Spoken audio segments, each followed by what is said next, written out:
Bismillahirrahmanirrahim. Alhamdulillahi Rabbil Alamin. Wassalatu wassalamu ala Rasulillah. Wa ba'd. Assalamualaikum warahmatullahi wabarakatuh.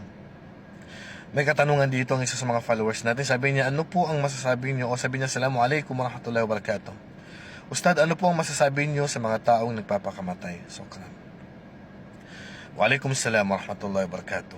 Ang masasabi ko po sa kanila, gumagawa sila ng napakalaking kasalanan at lalo nilang ipapahamak ang sarili nila at may matinding parusa pang naghihintay sa mga tao yan sa kabilang buhay. Sabi ng Propeta sallallahu alaihi wasallam, man qatala nafsahu bi shay'in udiba bihi yawm al-qiyamah. Ang sinumang tao na napatay niya ang kanyang sarili, halimbawa sa kutsilyo, pagdating sa kabilang buhay, sasaksakin mo palagi ang sarili mo. Pag lumundag ka sa building, lagi kang lulundag doon sa kabilang buhay. Pag kinuryente mo sarili mo, lagi mong kukuryente yung sarili mo. Pag uminom ng lason, lagi kang inom ng lason. Kung ano po yung ipinatay mo sa sarili mo dito sa mundo, ulit-ulitin mo yan sa kabilang buhay. Subhanallah.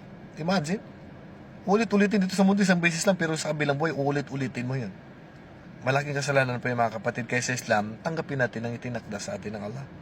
Kabilang sa pananampalataya natin sa Islam, ano man nakatakda sa atin, tanggapin natin na walang papalitan ng Allah subhanahu wa ta'ala. Dapat mag-move on. Hindi po katapusan ng mundo at hindi po solusyon ng pagpapakamatay. Wallahu a'lam. Assalamualaikum warahmatullahi wabarakatuh.